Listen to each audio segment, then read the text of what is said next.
Mahasiswi Teknik Unhas ditemukan tewas di area kampus. Prabowo menargetkan defisit APBN 2027 lebih rendah. Kedatangan Amirul Hajj kloter kedua di Tanah Suci.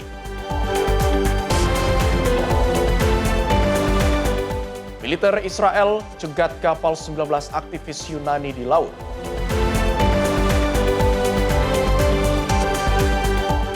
Festival Mawar Samcok warnai Korea Selatan.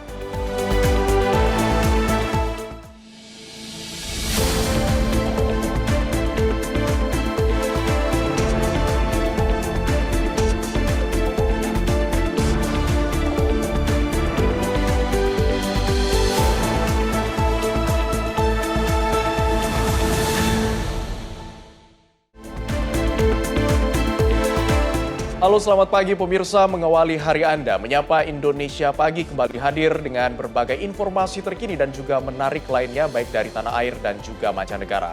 Bersama saya Abdi Azwar Sahi, berikut kita awali Menyapa Indonesia Pagi selengkapnya.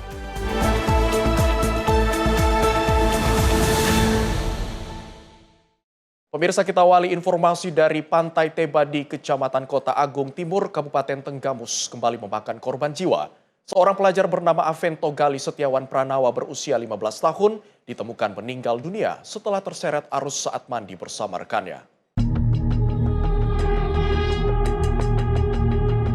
Peristiwa naas tersebut terjadi sekitar pukul 15.30 waktu Indonesia Barat. Saat itu Avento Gali bersama 3 rekannya sedang berenang di Pantai Teba. Namun secara tiba-tiba para remaja diterjang ombak besar dan menyeret keempatnya ke tengah pantai. Beruntung 3 korban lainnya berhasil diselamatkan warga sekitar. Namun korban Avento Gali hilang akibat terbawa arus laut. Hingga pada operasi pencarian berlangsung, korban Avento Gali akhirnya berhasil ditemukan tim SAR gabungan dalam kondisi meninggal dunia sekitar pukul 23.38 waktu Indonesia Barat, sekitar 100 meter dari lokasi awal kejadian.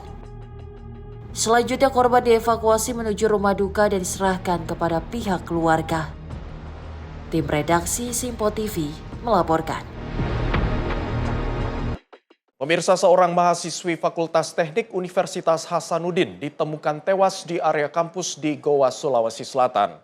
Tim Dokpol Polda Sulawesi Selatan langsung memeriksa kondisi jenazah korban di rumah duka.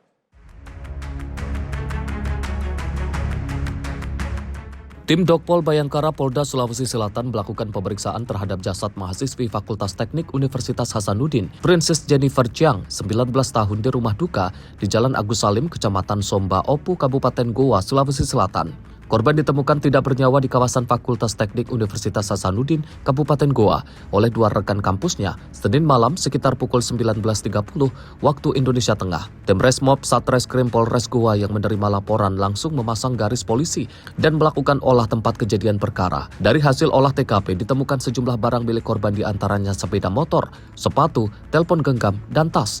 Korban diketahui berstatus mahasiswi jurusan arsitektur angkatan 2024 Universitas Hasanuddin. Namun belum diketahui penyebab pasti tewasnya korban. Ini masih kami lakukan langkah-langkah penyelidikan dan kami juga masih mencari fakta-fakta terkait daripada kematian yang bersangkutan. Jenazah ini ditemukan, mayat ini ditemukan sekitar pukul 19.30 WITA. Polisi telah meminta keterangan sejumlah rekan kuliah korban sebagai saksi. Petugas masih menyelidiki kasus ini. Dari Kabupaten Goa, Sulawesi Selatan, jurnalis Simpo TV melaporkan. Sementara itu pemirsa, komplotan spesialis ganjal ATM yang beraksi di Kecamatan Pontang, Kabupaten Serang, Banten berhasil diringkus oleh tim Resmob Satreskrim Polres Serang. Penangkapan dilakukan usai para pelaku nekat menguras uang tabungan korban hingga mencapai 120 juta rupiah.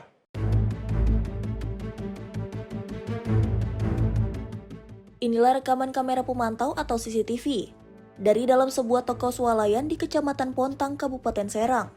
Rekaman ini memperlihatkan detik-detik saat salah seorang pelaku spesialis ganjal ATM mulai menghampiri korbannya. Awalnya, korban yang merupakan seorang perempuan datang ke lokasi untuk melakukan penarikan tunai. Namun saat kartu dimasukkan, kartu ATM milik korban tiba-tiba tersangkut di dalam mesin. Dalam situasi tersebut, seorang pelaku mendekati korban dan berpura-pura memberikan pertolongan. Pelaku kemudian meminta korban untuk mengetikkan nomor PIN ATM-nya dengan dalih agar kartu dapat keluar kembali. Karena kartu tetap tidak dapat keluar, korban akhirnya memilih pulang ke rumah. Namun korban terkejut saat memeriksa saldo tabungannya melalui aplikasi mobile banking. Ternyata telah terjadi transaksi gaib yang menguras saldonya hingga 120 juta rupiah. Mendapat laporan korban, tim Resmob Satreskrim Polres Serang bergerak cepat hingga berhasil beku kedua pelaku saat hendak kembali beraksi di wilayah Tangerang. Daripada pelaku, polisi menyita 1 unit motor, 50 kartu ATM, 2 gergaji besi, serta tusuk gigi sebagai alat pengganjal mesin. Jadi pengungkapan ini berawal dari ada laporan seorang korban yang kehilangan uang di ATM sesaat setelah dia merasa kartu ATM ini tertelan di salah satu Indomaret di daerah Pontang, Kabupaten Serang. Jadi berdasarkan laporan tersebut, kita meminta keterangan awal dari pelapor, yaitu korban sendiri, dan korban menyatakan bahwa sesaat setelah ia merasa kehilangan, saat dia merasa kartu ATM itu tertelan, ia diarahkan oleh seorang yang tidak ia kenali untuk memasukkan PIN ATM dengan dalih agar kartu yang tadinya tertelan ini bisa keluar. Adapun hal tersebut dicoba oleh korban ini, namun tidak membuahkan hasil. Dengan tidak ada kecurigaan sama sekali, korban akhirnya meninggalkan TKP Indomaret tersebut dan kembali ke rumahnya. Selang beberapa waktu, baru korban menyadari bahwa terdapat transaksi yang tidak ia ketahui, yang dia lihat dari M-Banking-nya, dan pada saat itu juga korban menyadari bahwa uang yang berada di ATM itu hilang seluruhnya, tidak meninggalkan sisa.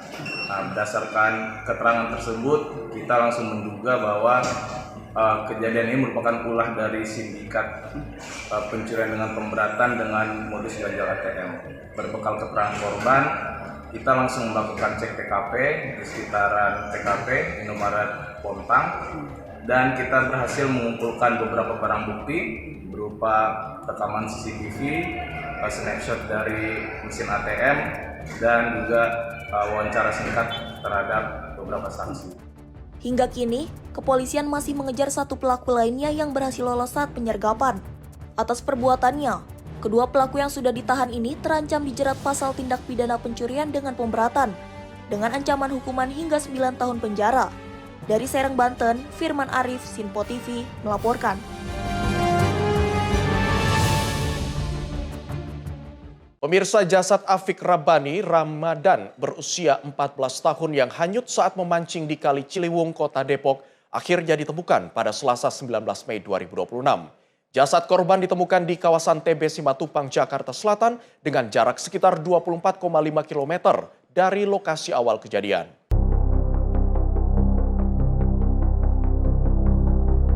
Sesosok jenazah bocah laki-laki yang hanyut di Sungai Ciliwung, Depok, Jawa Barat berhasil ditemukan di antara jaring sampah di wilayah Jakarta Selatan pada Selasa 19 Mei 2026. Korban bernama Afik Rabbani Ramadan tersebut ditemukan setelah terseret arus sejauh 24,5 km dari lokasi awal kejadian. Penemuan ini bermula dari laporan pihak Balai Konservasi Sumber Daya Alam TB Simatupang mengenai adanya mayat dalam posisi tengkurap dan tersangkut jaring sampah. Diketahui kronologi peristiwa bermula saat korban beraktivitas di pinggir sungai sebelum terseret arus. Korban diduga terjatuh karena mencoba meraih peralatan memancingnya. Saat itu kondisi arus sungai yang sangat deras dan dalam membuat korban langsung tenggelam. Hingga akhirnya setelah dilakukan proses evakuasi ke tepian sungai, jenazah korban langsung dievakuasi menuju rumah duka. Tim redaksi Sinpo TV melaporkan.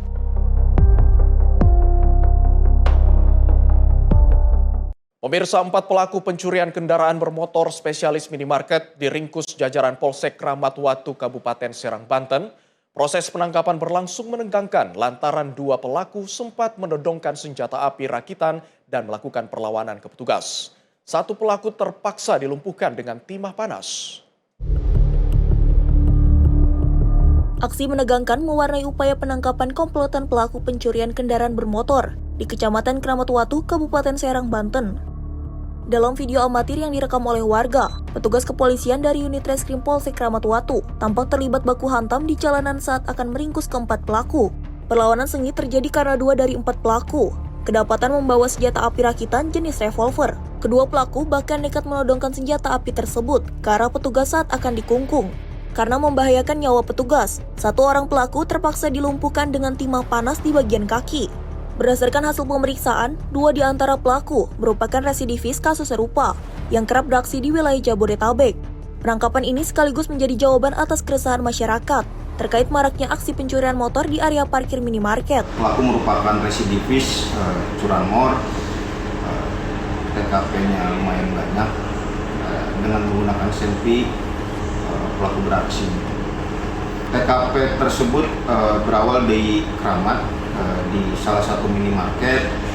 Adanya laporan dari masyarakat, kita lakukan olah TKP secara intensif sehingga diketahui pelakunya. Kita lakukan penyelidikan dan akhirnya alhamdulillah dilakukan penangkapan terhadap pelaku tersebut. Dari tangan komplotan ini, polisi menyita barang bukti berupa senjata api rakitan beserta amunisinya, serta 2 unit sepeda motor hasil kejahatan. Untuk mempertanggungjawabkan perbuatannya, para pelaku kini mendekam di sel tahanan dan terancam dijerat pasal 360 Junto pasal 477 KUHP dengan ancaman hukuman maksimal 15 tahun penjara. Dari Serang, Banten, jurnalis Info TV melaporkan. Hanya gara-gara paket pesanan cuci pakaian ditolak saat toko mau tutup, seorang pria menganiaya perempuan lanjut usia pemilik usaha laundry di kawasan Taman Sari, Jakarta Barat.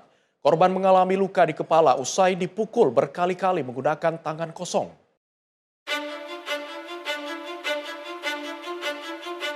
Seorang perempuan lanjut usia pemilik gerai laundry warga Kelurahan Mapar, Kecamatan Taman Sari, Jakarta Barat, hanya bisa pasrah meratapi luka di kepala bagian kirinya pasca menjadi korban penganiayaan. Peristiwa pilu bermula saat korban yang sedang berada di dalam toko jasa cuci pakaian tiba-tiba saja dihampiri pelaku berinisial JA dan melayangkan pukulan dari arah belakang korban. Diduga kuat aksi penganiayaan dipicu lantaran korban menolak paket pesanan pakaian milik pelaku karena akan menutup toko. Pelaku yang sehari-hari berprofesi sebagai kuli bangunan kesal, lalu gelap mata dan memukuli korban. Warga sekitar yang melihat kejadian dan geram langsung mengepung pelaku ketika dirinya berusaha melarikan diri. Guna menghindari aksi main hakim sendiri, petugas unit Reskrim Polsek Taman Sari, Jakarta Barat yang tiba di lokasi segera mengamankan pelaku ke Mapolsek. Kapolsek Taman Sari, Kompol Bobi Muhammad Zulfikar, mengatakan insiden yang menimpa perempuan lansia ini murni merupakan tindak pidana penganiayaan dan bukan merupakan aksi pencurian atau perampokan karena tidak ada barang berharga yang hilang. Kami mengamankan selaku salah satu pelaku ataupun tersangka penganiayaan, yang dimana di sini juga kami coba meluruskan berita yang beredar bahwasanya ada perampokan, informasi yang beredar perampokan di wilayah Mapar di toko laundry. Jadi itu kami luruskan beritanya bahwa itu hanya penganiayaan terhadap lansia umur 75 tahun oleh pelaku berumur 30 tahun. Jadi modusnya yang bersangkutan awalnya ingin memasukkan laundry, kemudian bahwa si toko laundry tersebut sudah tutup sehingga emosi dan kemudian melakukan pemukulan ataupun penganiayaan. Gitu. Untuk pelaku sendiri inisial dan pekerjaannya apa sebenarnya? Baik, untuk pelaku inisialnya JA merupakan warga dari Karanganyar, Jakarta Pusat, di Sawah Besar. Untuk pekerjaannya kuli bangunan dan serabutan. Untuk korban sendiri mengalami luka di mana? Korban sementara ini kami cek mengalami luka di kepala bagian kiri, kurang lebih ada 6 jahitan. Kronologisnya bahwa si korban ini menolak untuk menerima laundry dari tersangka karena memang sudah batas waktu untuk tutupnya laundry tersebut. Kemudian si tersangka ini emosi dan langsung memukul menggunakan tangan kosong kepada korban. Atas perbuatannya, pelaku kini mendekam di sel tahanan dan jerat pasal tindak pidana penganiayaan. dengan ancaman hukuman maksimal 5 tahun penjara. Dari Jakarta, jurnalis Simpo TV melaporkan. Polsek Bekasi Utara bersama dengan Polsek Medan Satria melaksanakan patroli skala besar gabungan rayon di sepanjang Jalan Kali Abang Candrabaga pada Minggu malam hingga Senin dini hari. Personel melaksanakan strong point dan patroli mobile di sejumlah titik rawan untuk mengantisipasi gangguan Kamtibmas.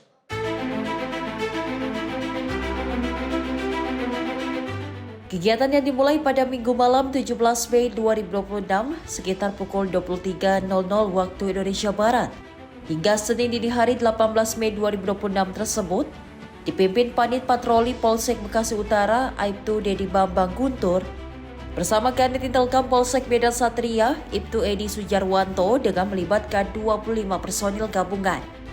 Personil melaksanakan strong point dan patroli mobile di sejumlah titik rawan untuk mengantisipasi kejahatan jalanan, balap liar, serta tawuran yang berpotensi mengganggu keamanan masyarakat pada malam hingga dini hari. Patroli gabungan yang dilakukan sebagai langkah preventif dan kolaboratif guna menjaga stabilitas Kamtibnas serta memberikan rasa aman kepada masyarakat. Masyarakat pun dihimbau untuk segera melaporkan potensi gangguan keamanan melalui call center Polri 110. Tim redaksi Simpo TV melaporkan. Pemirsa, informasi terkait tanah longsor di Tapanuli Selatan akan kami hadirkan usai jeda berikut ini. Tetaplah bersama kami.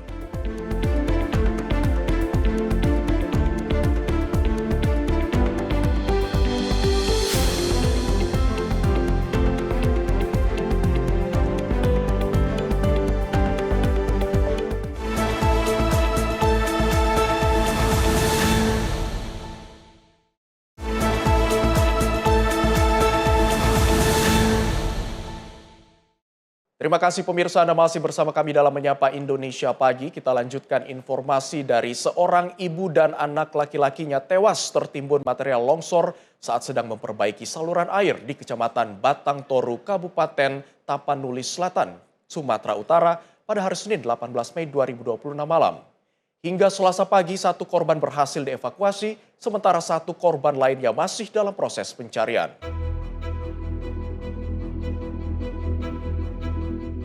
Sejak Selasa pagi, puluhan warga bersama personel TNI dan petugas BPBD Kabupaten Tapanuli Selatan terus berjibaku membongkar timbunan material tanah longsor di Kecamatan Batang Toru. Dengan mengerahkan 1 unit alat berat serta peralatan seadanya, petugas akhirnya berhasil menemukan salah satu korban usai 2 jam melakukan proses pencarian secara manual. Insiden memilukan ini bermula ketika korban bersama anak laki-lakinya berusaha memperbaiki saluran air di belakang rumah mereka pada Senin malam di tengah guyuran hujan lebat. Naas tebing tinggi yang berada persis di belakang permukiman tiba-tiba saja longsor hingga langsung menimbun keduanya ketika tidak sempat menyelamatkan diri. Tak hanya menelan korban jiwa, dahsyatnya luruh tanah juga membuat tempat tinggal kedua korban rata tertimbun material tanah dan lumpur pekat. Ditemui di lokasi kejadian, Camat Batang Toru, Mara Tinggi Harahap mengatakan pihaknya akan terus memaksimalkan proses pencarian agar kedua korban dapat segera dievakuasi secara utuh.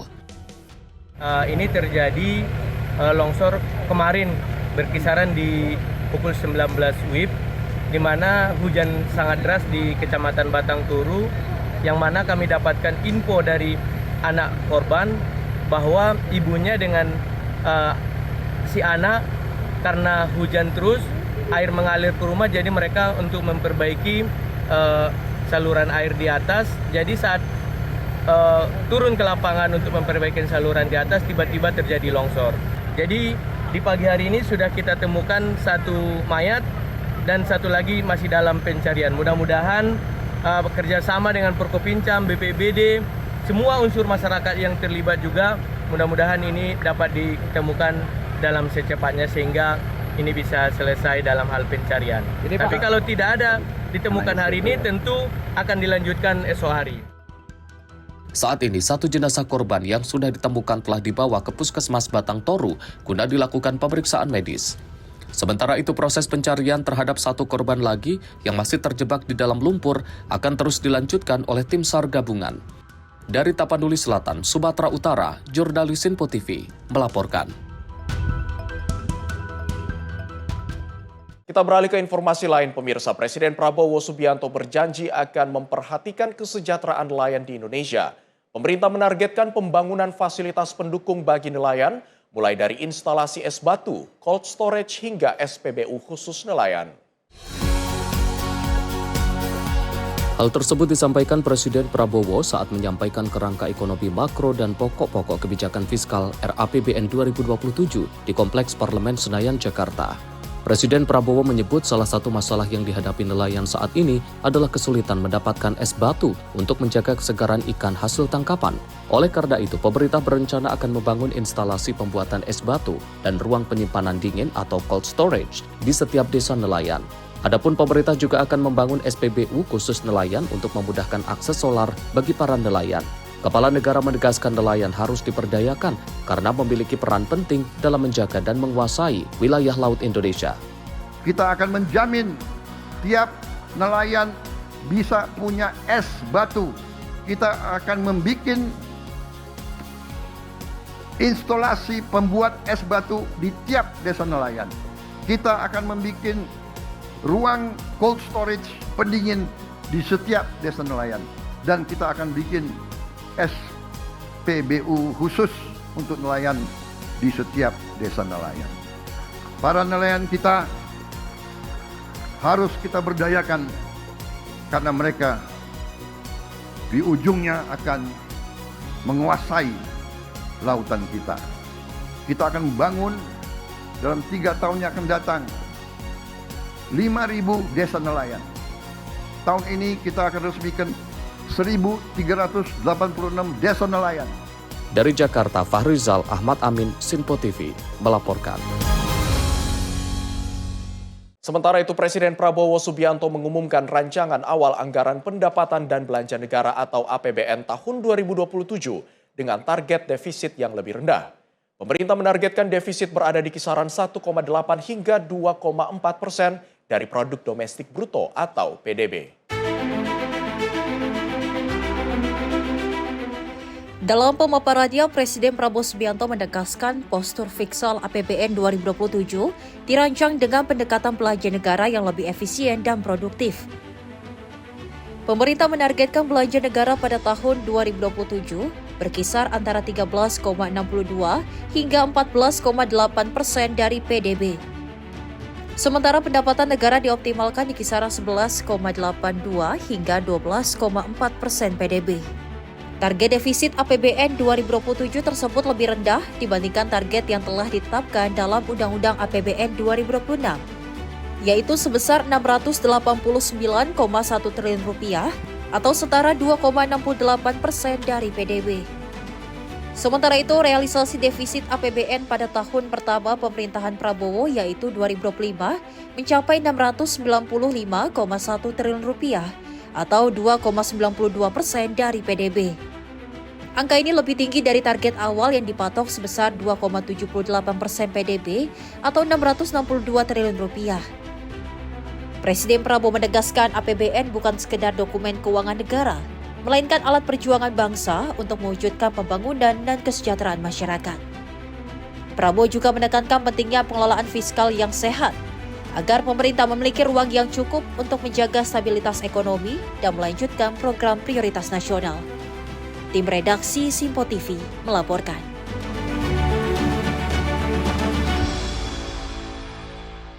Presiden Prabowo Subianto memaparkan arah kebijakan ekonomi nasional tahun 2027 melalui kerangka ekonomi makro dan pokok-pokok kebijakan fiskal. Presiden meyakini bahwa ekonomi Indonesia dapat tumbuh pada kisaran 5,8 hingga 6,5% pada tahun 2027. Suku bunga surat berharga negara SBN tenor 10 tahun kami jaga berada pada kisaran 6,5 hingga 7,3%. Dalam pidatonya, Presiden menyampaikan bahwa pendapatan negara dalam APBN 2027 ditargetkan mencapai 11,82 hingga 12,40% dari produk domestik bruto. Sementara itu, belanja negara direncanakan berada pada kisaran 13,62 hingga 14,80% PDB guna mendukung berbagai program prioritas pemerintah. Dari sisi pembiayaan, defisit kita di tahun 2027 defisit APBN akan kami jaga pada kisaran 1,80 hingga maksimal 2,40% PDB. Dan kita akan berjuang terus untuk menekan dan memperkecil defisit ini. Suku bunga surat berharga negara SBN tenor 10 tahun kami jaga berada pada kisaran 6,5 hingga 7,3%. Nilai tukar rupiah terhadap dolar Amerika Serikat berada pada rentang 16.800 rupiah hingga 17.500 rupiah. Strategi fiskal dan moneter kita haruslah strategi yang mampu untuk menjaga nilai tukar kita tetap stabil terhadap mata uang dunia. Inflasi akan kami jaga tetap pada kisaran 1,5 hingga 3,5%. Selain menjaga disiplin fiskal, pemerintah juga menargetkan stabilitas sektor keuangan dan juga moneter nasional. Suku bunga surat berharga negara atau SBN tenor 10 tahun dijaga pada kisaran 6,5 hingga 7,3%. Pada sektor energi, Presiden Prabowo juga menyampaikan harga minyak mentah Indonesia diperkirakan berada pada rentang 70 hingga 95 dolar Amerika Serikat per barel. Presiden meyakini bahwa ekonomi Indonesia dapat tumbuh pada kisaran 5,8 hingga 6,5% di tahun 2027. Pertumbuhan ekonomi nasional menuju 8% pada 2029 haruslah tercermin pada peningkatan kesejahteraan rakyat secara nyata. Presiden juga menargetkan peningkatan kualitas sumber daya manusia dan kesejahteraan petani. Tim redaksi Simpo TV melaporkan.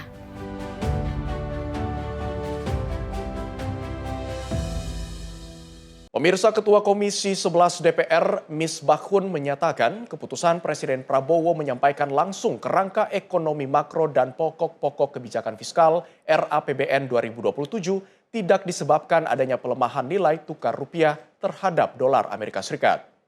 Menurutnya, penyampaian langsung oleh Presiden Prabowo tersebut tidak bisa dikaitkan hanya satu dengan satu indikator ekonomi termasuk kurs rupiah maupun kondisi indeks harga saham atau IHSG.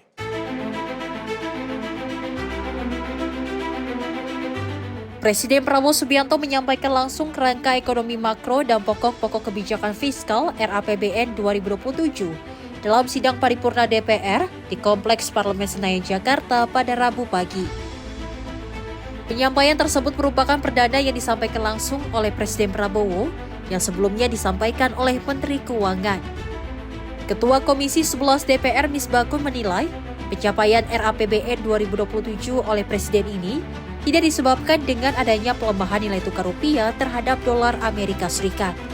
Oleh karena itu, Misbahkun meminta agar publik tidak menarik kesimpulan bahwa pidato ekonomi Presiden Prabowo di DPR merupakan respon atas gejolak pasar keuangan. Saya melihat tidak dalam satu aspek pelemahan rupiah itu membuat Bapak Presiden harus membacakan sendiri kan PPKF, tapi saya melihat bahwa ada sebuah concern yang serius dari Bapak Presiden bahwa APBN itu mulai dari awal itu menjadi sebuah policy yang sungguh-sungguh untuk disampaikan kepada masyarakat secara luas yang harus dilakukan secara langsung oleh Bapak Presiden. Bapak melihat dengan pelemahan dari pasar modal dan juga kemarin dari rupiah, apakah ini mampu menarik kepercayaan investor dengan Presiden langsung turun tangan membacakan PPKF, Pak? Menurut saya jangan ditarik soal situasi indeks harga saham gabungan dan pelemahan rupiah itu dalam urusan PPKF. Nilai tukar itu hanya salah satu aspek di dalam kerangka ekonomi makro kita. Di dalam asumsi makro kita itu ada banyak parameter. Nilai tukar itu hanya salah satu. Bahkan indeks harga saham gabungan tidak ada di sana dibicarakan. Dari Jakarta, Farizal Ahmad Amin, Simpo TV melaporkan.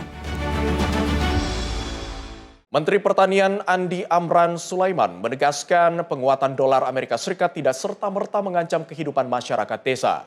Menurutnya, sektor pertanian kini masih menjadi bantalan utama ekonomi nasional dan pedesaan di tengah ketidakpastian global. Menteri Andi Amran menyebut sektor desa masih memiliki daya tahan ekonomi yang kuat karena ditopang oleh sektor real, terutama pertanian.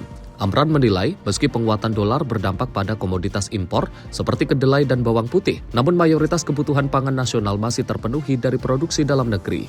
Amran juga menjelaskan berdasarkan data Badan Pusat Statistik, nilai ekspor sektor pertanian pada Januari hingga Desember 2025 mencapai 756 triliun rupiah. Angka itu meningkat 166 triliun rupiah, sementara impor turun sekitar 41 triliun rupiah. Enggak tahun lalu kan? Mau lihat dampaknya pertanian? Nih, ekspor kita. Jadi kita pakai data. Yang tadi, ini 32, dulu 26. Karena petani sederhana, karena ini menguntungkan situasi, tanamannya dipupuk dengan baik, dipelihara dengan baik, hamanya dijaga dengan baik, airnya dijaga dengan baik. Benar nggak? Logik kan? Nah hasilnya ini. Ini kesimpulan aja ini. Naik 166 triliun. Ini ekspor pertanian. Dan ini BPS. Impornya turun 41 triliun. Aku tanya kalian. Inilah yang dimaksud Bapak Presiden. Bahwa ada dampaknya iya, tetapi dampak positifnya di desa khususnya, di desa kan petani kan, dampak positifnya jauh lebih tinggi. Nah kita pakai data, Anda boleh cross check ini data nanti. Dari Jakarta, tim redaksi Simpo TV melaporkan.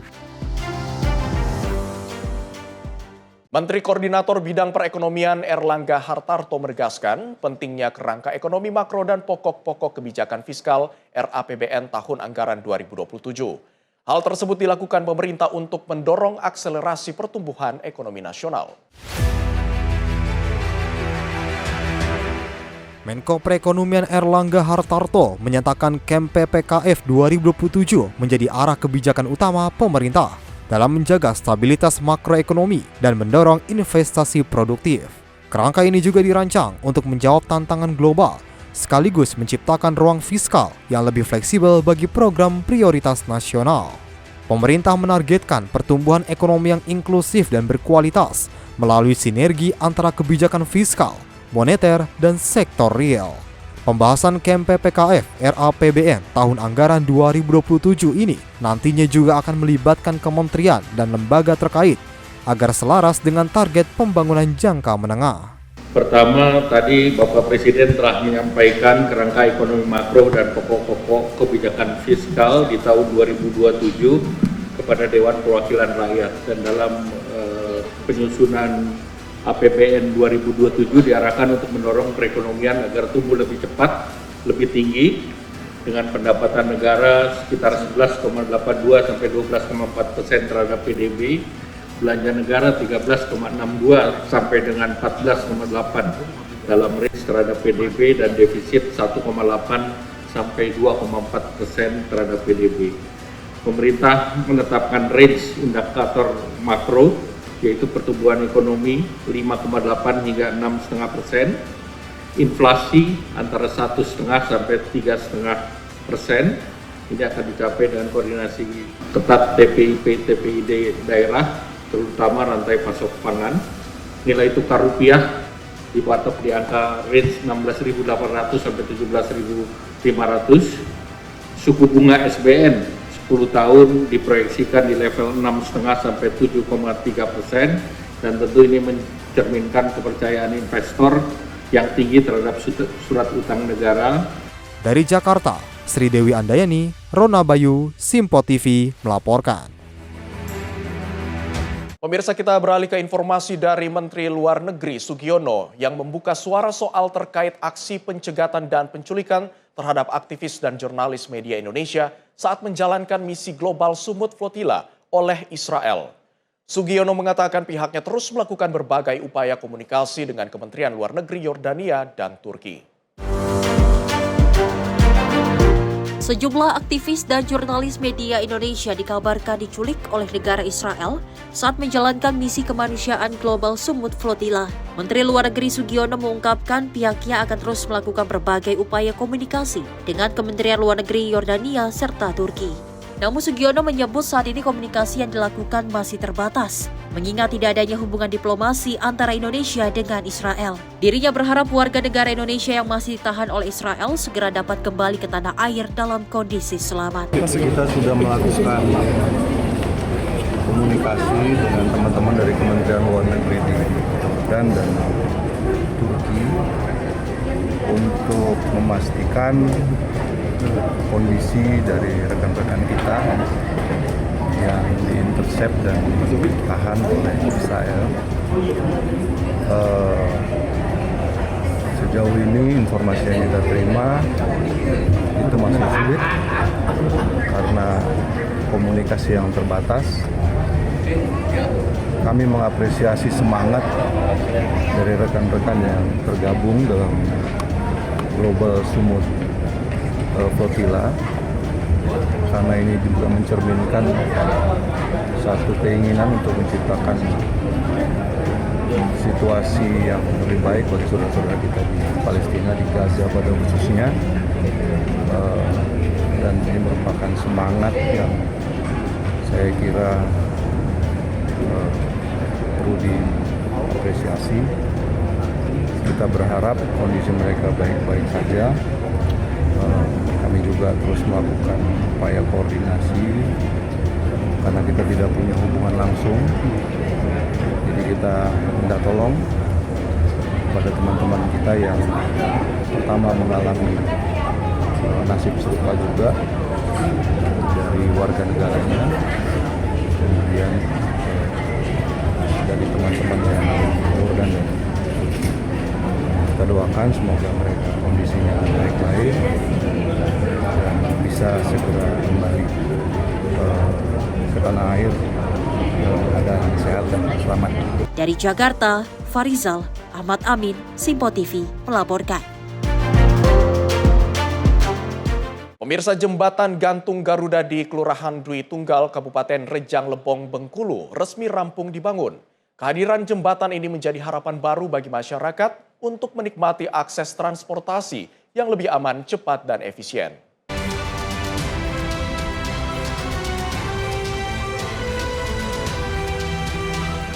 Pembangunan jembatan gantung Garuda di Kelurahan Dwi Tunggal, Kabupaten Rejang Lebong, Bengkulu kini telah rampung 100%. Jembatan sepanjang 72 meter dengan lebar 1,2 meter ini menjadi akses penghubung baru bagi warga yang selama ini mendambakan jalur yang lebih aman dan nyaman. Pembangunan jembatan gantung Garuda merupakan program unggulan Presiden Prabowo Subianto yang dilaksanakan di wilayah Kodim 0409 Rejang Lebong. Dalam proses pembangunannya, semangat kebersamaan terlihat kuat karena jembatan ini dinilai sangat penting bagi aktivitas harian masyarakat. Kehadiran jembatan Garuda memberikan manfaat bagi ratusan kepala keluarga yang kini dapat menikmati akses yang lebih cepat dan efisien. Bagi para pelajar, jembatan ini menjadi jalur yang lebih aman menuju sekolah. Sedangkan bagi para petani, akses baru tersebut mempermudah distribusi hasil pertanian dan menekan biaya angkut hasil panen. Warga pun menyampaikan apresiasi dan terima kasih kepada Presiden Prabowo Subianto dan TNI Angkatan Darat atas pembangunan jembatan yang diharapkan dapat mendorong pertumbuhan ekonomi dan kesejahteraan masyarakat. Jihan Nabila, Simpo TV melaporkan.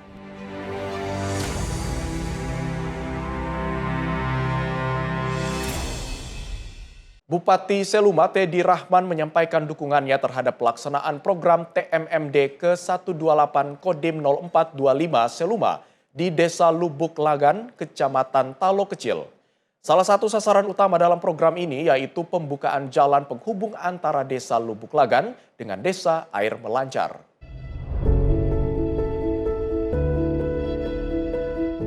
Bupati Seluma Teddy Rahman meninjau pelaksanaan wawasan evaluasi TNI Manunggal membangun desa ke-128 di Desa Lubuk Lagan, Kecamatan Talo Kecil pada Selasa 12 Mei 2026. Kegiatan tersebut dihadiri langsung Ketua Tim Wasef TMMD Bambes TNI, Kolonel Infanteri Gunung Bintoro.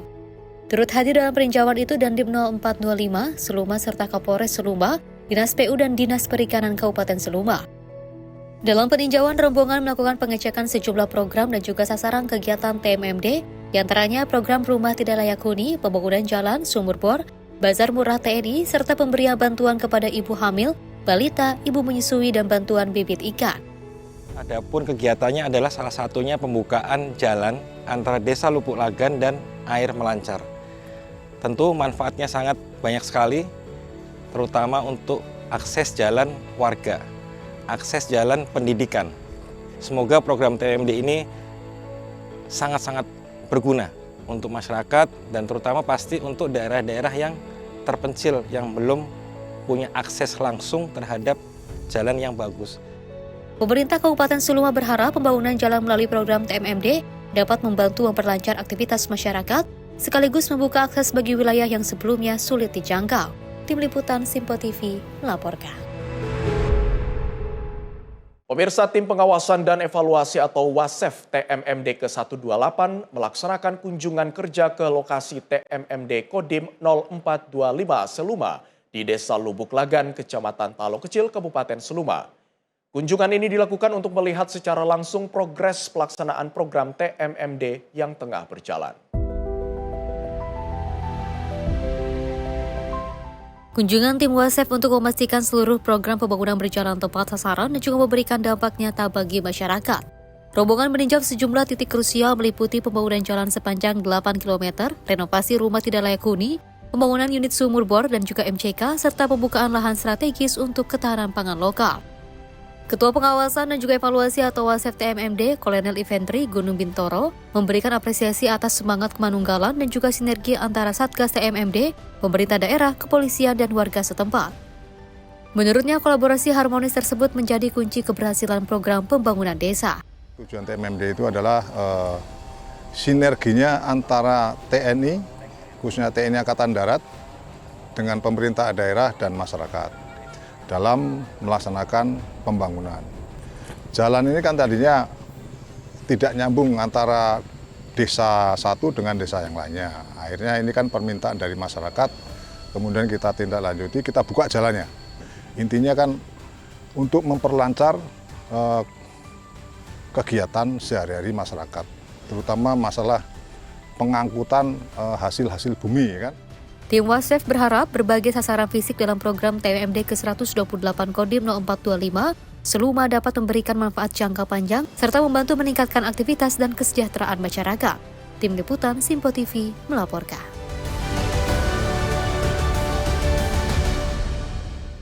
Pemirsa, informasi terkait ekspor batu bara CPO resmi lewat Danantara. Informasi selengkapnya akan kami hadirkan usai jeda berikut ini, tetaplah bersama kami.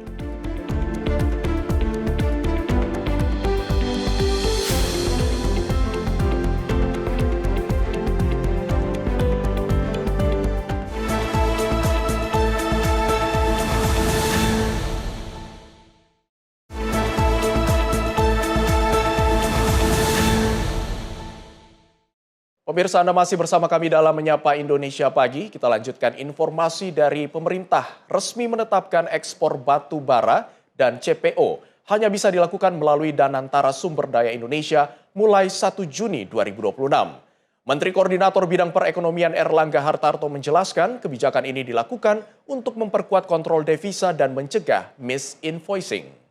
Dan tentu dengan adanya Bapak Presiden tadi mengatakan ini marketing arm, ini menguatkan posisi tawar Indonesia dengan para buyer di luar negeri.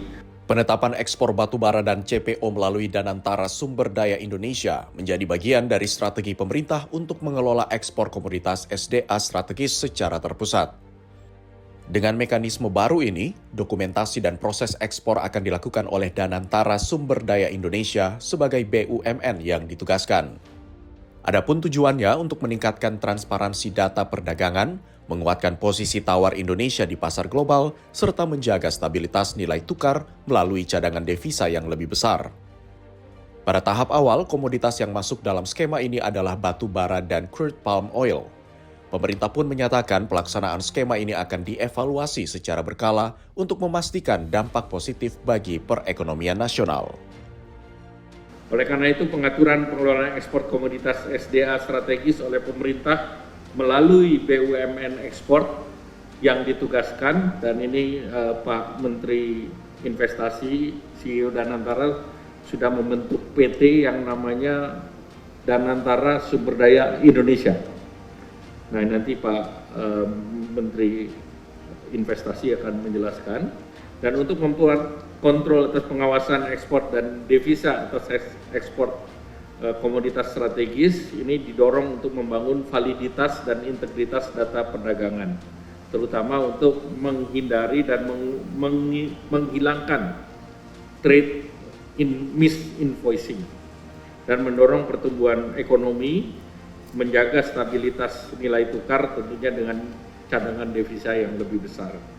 Dan tentu dengan adanya Bapak Presiden tadi mengatakan ini marketing arm, ini menguatkan posisi tawar Indonesia dengan para buyer di luar negeri, sehingga stabilitas harga dan penguatan daripada market share dari pasar ekspor.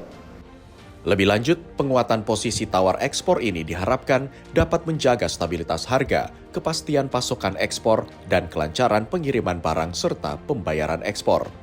Dari Jakarta, jurnalis Sinpo TV melaporkan. Danantara Indonesia membentuk anak usaha baru bernama Danantara Sumber Daya Indonesia atau DSI dalam hal menata ekspor komoditas sumber daya alam nasional.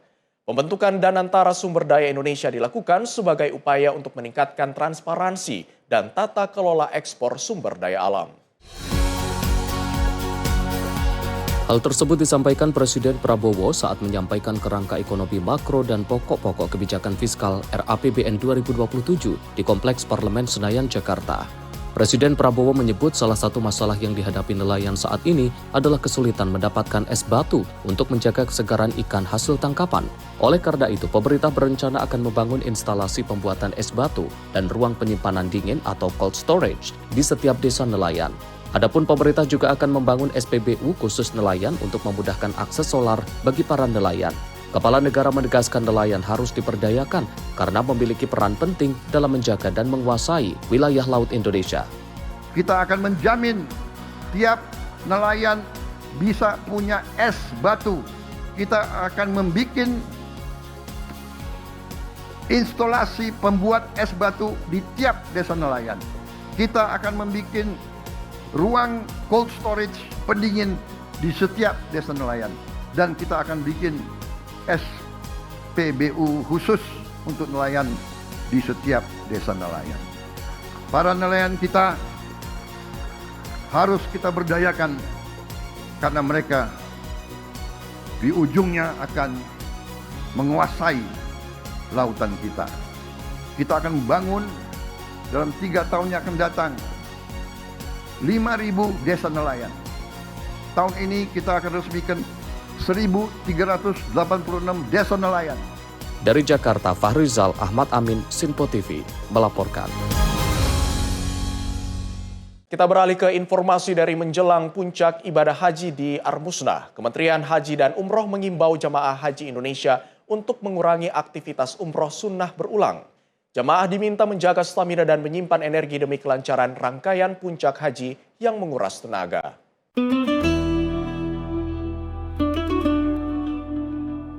Menteri Haji dan Umroh Muhammad Irfan Yusuf mengingatkan para jemaah haji Indonesia tidak terlalu memaksakan diri melakukan ibadah tambahan yang berisiko menguras fisik. Gus Irfan menyatakan fase Armusna membutuhkan kondisi tubuh yang prima. Jemaah akan menghadapi mobilitas tinggi, kepadatan massa, serta suhu panas ekstrim di Tanah Suci. Oleh karenanya, jemaah diimbau mengurangi aktivitas di luar hotel, termasuk city tour dan umroh berulang kali, agar tenaga dapat difokuskan untuk wukuf di Arafah, mabit di Musdalifah, dan melontar jumroh di Mina. Alhamdulillah hari ini kloter kedua Amirul Hajj sudah sampai di Jeddah. Tadi sudah kita meninjau kedatangan jamaah dari Kertajati juga. Sudah 93% jamaah sudah hadir di Tanah Suci. Mudah-mudahan yang lainnya segera menyusul. Salah satu tugas dari Amirul Hajj adalah untuk memastikan bahwa semua proses haji para jamaah kita bisa berjalan dengan lancar, dengan aman, dengan nyaman, dan semua pulang dengan sehat dan menjadi haji yang mabrur. Itu harapan kita semua. Selain menjaga stamina, jemaah juga diminta memperbanyak istirahat, mencukupi kebutuhan cairan, serta mengikuti bimbingan manasik yang diberikan petugas haji. Langkah ini dinilai penting agar jemaah dapat menjalani puncak haji dengan lebih khusyuk dan aman. Dari Jeddah, Arab Saudi, Ferdi Setiawan, Sinpo TV, Media Center Haji 2026 melaporkan.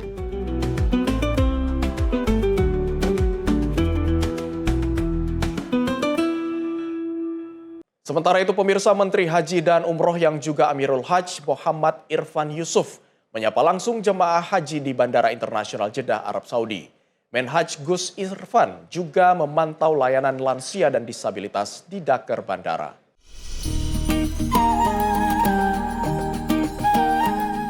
Menteri Haji dan Umroh Republik Indonesia Muhammad Irfan Yusuf hadir di Plaza B2 Bandara King Abdulaziz Jeddah, Arab Saudi pada Selasa sore. Lokasi ini menjadi tempat istirahat sementara bagi jemaah haji Indonesia sebelum melanjutkan perjalanan menuju Mekah. Di lokasi ini Menhaj menyapa jemaah haji asal Kabupaten Bekasi yang tergabung dalam kloter KJT 37. Kehadiran Gus Menteri membuat para jemaah terkejut dan antusias. Mereka tidak menyangka akan disapa langsung oleh Menteri Haji dan Umroh di tengah perjalanan menuju Tanah Suci. Sejumlah jemaah bahkan memanfaatkan momen tersebut untuk berfoto bersama, usai berinteraksi dan berbincang dengan Gus Menteri. Dalam kesempatan itu, Menhaj juga meninjau layanan bagi jemaah lanjut usia dan penyandang disabilitas yang disediakan oleh Daker Bandara. Gus Menteri berpesan agar para jemaah haji untuk menjaga kesehatan dan menyiapkan fisik menjelang puncak ibadah haji di Arafah, Musdalifah, dan Mina atau Armusna. Tentu saya harapkan menjaga kesehatan, mengukur diri, jangan memaksakan hal-hal yang di luar kemampuan. Artinya misalkan umroh sampai 3-4 kali, jangan ya. Kalau itu akan membuat fisiknya nggak siap. Fokus Arafah tinggal beberapa hari. Kepada KPIA tolong tidak ada city tour sebelum Arafah selesai. Eman dijaga para jamaahnya, kesehatannya. Menhaj mengimbau agar kelompok bimbingan ibadah haji atau KBIH tidak menggelar city tour sebelum rangkaian puncak haji selesai dilaksanakan. Hal ini untuk menjaga kondisi dan fokus jemaah dalam menjalani ibadah. Dari Jeddah, Arab Saudi, Ferdi Setiawan, Sinpo TV, Media Center Haji 2026 melaporkan.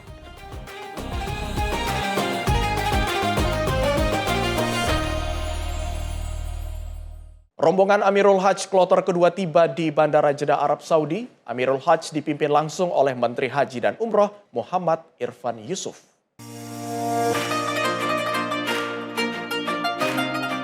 Rombongan Amirul Hajj kloter kedua tiba di Bandara King Abdul Aziz Jeddah pada Selasa sore, disambut oleh sejumlah petugas haji Daker Bandara. Rombongan dipimpin langsung oleh Menteri Haji dan Umroh Muhammad Irfan Yusuf, didampingi Menko Pemberdayaan Masyarakat Muhaimin Iskandar, Wakil Menteri Agama Muhammad Syafi'i, Kiai Haji Asep Saifuddin Khalim, Muhajir Effendi, Profesor Heri Hermansyah, Rosa Safira, serta Profesor Ilvi Nurdiana. Kehadiran Amirul Hajj di Tanah Suci untuk memastikan penyelenggaraan ibadah haji berjalan lancar, serta memberikan jaminan keamanan dan kenyamanan bagi jemaah hingga kembali ke tanah air. Amirul Hajj juga akan memastikan kesiapan operasional Armusna berjalan 100%, meliputi kesiapan tenda dan fasilitas mendukung, transportasi, konsumsi, hingga skema pergerakan jemaah saat puncak haji. 3% jamaah sudah hadir di Tanah Suci, mudah-mudahan yang lainnya segera menyusul. Salah satu tugas dari Amirul Hajj adalah memastikan bahwa semua proses haji para jamaah kita bisa berjalan dengan lancar, dengan aman, dengan nyaman, dan semua pulang dengan sehat dan menjadi haji yang mabrur. Itu harapan kita semua. Kira itu terkait dengan pergerakan, transportasi, termasuk juga makanan selama Armusna juga sudah dibicarakan. Terutama Armusna, puncak dari haji ke Armusna. Ya, kalau di Armusna berjalan dengan sesuai harapan, itu sudah 80% sukses. Sementara itu, anggota Amirul Hajj yang juga Menteri Koordinator Pemberdayaan Masyarakat Muhaimin Iskandar mengaku optimistis penyelenggaraan ibadah haji tahun ini lancar dan sukses. Yang meninggal jauh lebih kecil dibanding tahun lalu. Jadi perkembangan yang baik, kemudian kesehatan terjaga, insya Allah semua lancar Pak Menteri. Hari ini dijadwalkan para Amirul Hajj akan menuju Mekah untuk menunaikan ibadah umroh wajib. Sementara Menteri Haji dan Umroh Gus Irfan akan memenuhi undangan dari Kementerian Haji Arab Saudi. Dari Jeddah, Arab Saudi, Ferdi Setiawan, Media Center Haji 2026. Pemirsa, petugas daerah kerja Bandara King Abdul Aziz Jeddah mengawal ketat koper jamaah haji Indonesia hingga hotel di Mekah. Pengawalan dilakukan sejak jamaah tiba di Bandara Jeddah hingga memastikan dibawa ke hotel tempat para jamaah haji menginap selama musim haji.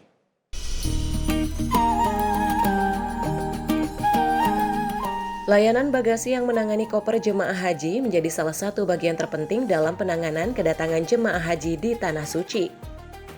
Tak bisa dianggap remeh karena koper yang berisi kebutuhan dan keperluan jemaah selama menjalani ibadah haji di Tanah Suci harus ditangani dengan baik, mulai dari kedatangan di bandara hingga ke hotel. Layanan pengawalan bagasi dilakukan untuk mengurangi keresahan para jemaah haji Indonesia. Petugas memastikan koper tiba bersamaan dengan pemiliknya di Hotel Mekah.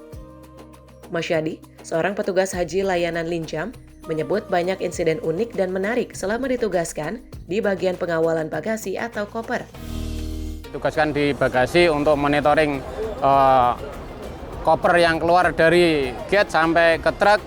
Kebetulan sekarang ini yang datang yaitu dari JKG 28 berjumlah 393 koper dan alhamdulillah sekarang udah terangkut baru 1 truk. Untuk koper ini dari Indonesia rata-rata kita untuk penemuan itu aneh karena orang Indonesia rata-rata kalau bawa barang di lakban pakai lakban hitam, kadang lakban coklat sehingga menimbulkan kecurigaan dari X-ray. Bisa jadi dari koper kita dibongkar, kemudian penemuannya itu bisa kadang bahan makanan basah, kemarin ditemukan daging basah, ada juga tahu, pernah juga madu. Di balik tumpukan koper ini, peran petugas haji layanan bagasi membutuhkan tenaga, pikiran, dan strategi jitu agar pada saat jemaah diarahkan menuju pavilion setelah keluar dari terminal haji, koper-koper milik jemaah harus dengan cepat dipindahkan ke bus atau truk untuk kemudian diberangkatkan menuju Mekah. Kepala PPIH Daker Bandara Abdul Basir mengapresiasi kinerja petugas haji layanan bagasi atau pengawalan koper yang telah bekerja maksimal. Saat ini kita optimal. Teman-teman kita di lapangan sudah memeriksa kelengkapan jumlah koper sesuai manifest dan kita juga mencatat kalau ada koper-koper yang datang dalam sudah rusak itu dicatat semuanya di pemeriksaan barang. Abdul Basir menambahkan, pengawalan terhadap bagasi atau koper jemaah haji juga akan dilakukan pada saat kepulangan jemaah haji melalui Bandara Madinah dan Jeddah. Hal ini untuk memastikan agar barang jemaah tidak overload atau kelebihan beban, maupun menghindari barang-barang yang dilarang oleh pihak maskapai penerbangan. Dari Jeddah, Arab Saudi, Ferdi Setiawan, Sinpo TV, Media Center Haji 2026. Pemirsa, wujud nyata dalam pelayanan terhadap jamaah haji lansia dan penyandang disabilitas adalah disediakannya bus hidrolik. Kehadiran inovasi bus hidrolik ini memudahkan jamaah berkebutuhan khusus saat menjalani aktivitas ibadah haji.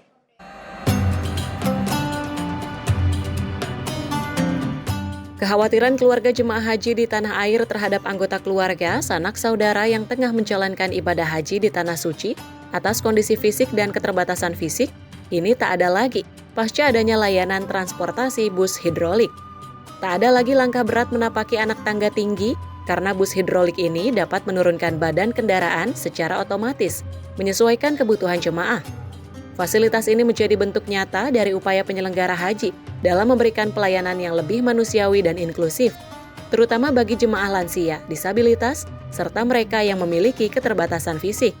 Busnya sendiri ini menggunakan hidrolis karena memberikan kemudahan bagi jamaah supaya sejak dari kursi roda mereka bisa didorong masuk ke dalam bis tanpa ada kendala. Bagi para lansia, kehadiran bus hidrolik bukan sekedar fasilitas transportasi. Lebih dari itu, ini menjadi bentuk perhatian dan kepedulian agar mereka tetap dapat menunaikan ibadah dengan tenang dan bermartabat. Bapak dengan Bapak siapa? Hardi Sujarwo. Hardi, tadi cobain pakai hidrolik gimana? Gimana tadi rasanya pakai hidrolik? Gimana rasanya? Enak ya. Merasa terbantu nggak Pak? Terbantu. Ini naik bis apa Ibu? Bis apa? Bisa. Ya, tadi gimana perasaannya Bu? Tidak harus turun dari kursi roda. Apakah merasa terbantu? Terbantu lah. Ya, gimana Bu perasaannya tadi? Senang lah. Ya, Ibu dengan Ibu siapa? Nurlela. Ibu Lela. Nurlela. Nurlela, Iya. usianya berapa Bu? 58 dari mana Bu? Jambi. Terima kasih banyak. Program Haji Ramah Lansia dan Disabilitas memang menjadi salah satu fokus pelayanan musim haji tahun ini. Sebab ibadah haji bukan hanya tentang perjalanan menuju Baitullah, tetapi juga tentang memuliakan setiap tamu Allah tanpa terkecuali. Kehadiran bus hidrolik diharapkan menjadi solusi untuk mempermudah mobilitas jemaah lansia dan disabilitas, sekaligus memperkuat komitmen penyelenggara dalam mewujudkan haji yang lebih ramah, setara, dan penuh kepedulian. Dari Jeddah, Arab Saudi, Ferdi Setiawan, Sinpo TV, Media Center Haji 2026.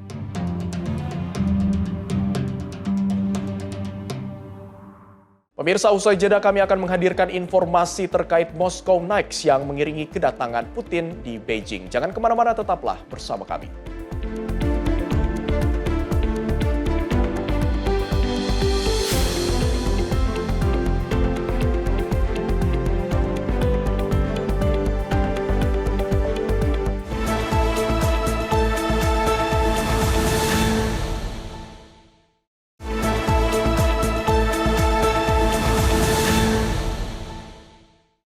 Terima kasih pemirsa, Anda masih bersama kami dalam Menyapa Indonesia Pagi. Pemirsa, Presiden Rusia Vladimir Putin mendapat sambutan meriah saat tiba di Beijing pada hari Rabu waktu setempat. Dalam kunjungan resminya ke Cina, Putin disambut langsung oleh Presiden Xi Jinping di tengah penampilan musik dan barisan anak-anak pembawa bendera.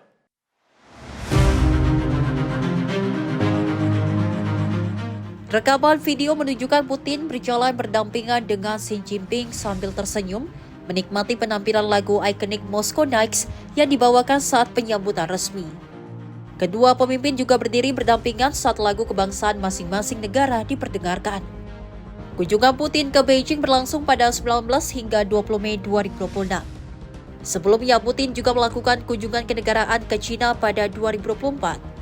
Sedangkan Putin dan Xi Jinping sama-sama saling mengunjungi dalam peringatan 80 tahun berakhirnya Perang Dunia Kedua atau Victory Day tahun lalu. Dalam agenda kunjungan kali ini, Putin dan Xi Jinping dijadwalkan melakukan pembicaraan tingkat tinggi terkait kerjasama ekonomi dan strategis. Putin juga akan bertemu dengan Perdana Menteri China Li Qiang untuk membahas penguatan hubungan bilateral. Delegasi Rusia yang turut hadir terdiri dari para wakil Perdana Menteri, menteri, hingga pimpinan perusahaan besar Rusia. Sekitar 40 dokumen kerjasama disebut akan ditandatangani dalam berbagai bidang, termasuk ekonomi dan teknologi. Tim redaksi Sinpo TV melaporkan. Presiden Rusia Vladimir Putin tiba di Beijing, China pada hari Selasa waktu setempat untuk melakukan kunjungan resmi dan bertemu dengan Presiden Xi Jinping. Kunjungan ini menjadi momen penting dalam penguatan hubungan strategis antara Moskow dan Beijing di tengah dinamika politik global.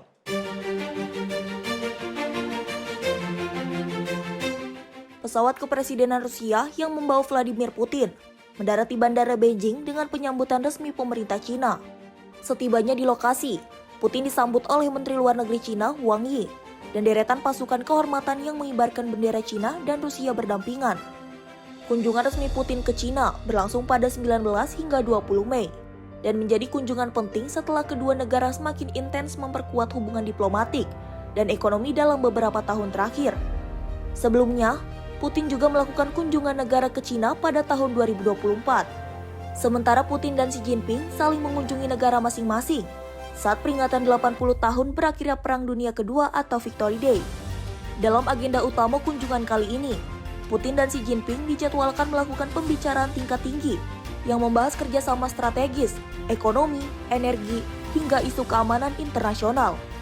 Selain bertemu Xi Jinping, Putin juga dijadwalkan melakukan pertemuan dengan Perdana Menteri China Li Qiang untuk membahas peningkatan kerjasama ekonomi dan perdagangan antara kedua negara. Kunjungan ini dinilai menjadi sinyal kuat bahwa Rusia dan China terus memperkuat kemitraan strategis di tengah meningkatnya tensi geopolitik global. Tim redaksi Sinpo TV melaporkan.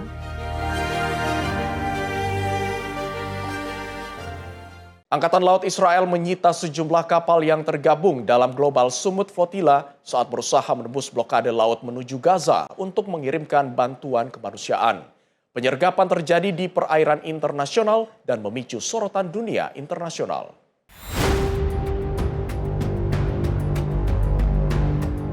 Rekaman siaran langsung Global Sumut Flotilla memperlihatkan detik-detik pasukan Israel naik ke atas kapal Elengi saat operasi penyitaan berlangsung di Laut Mediterania.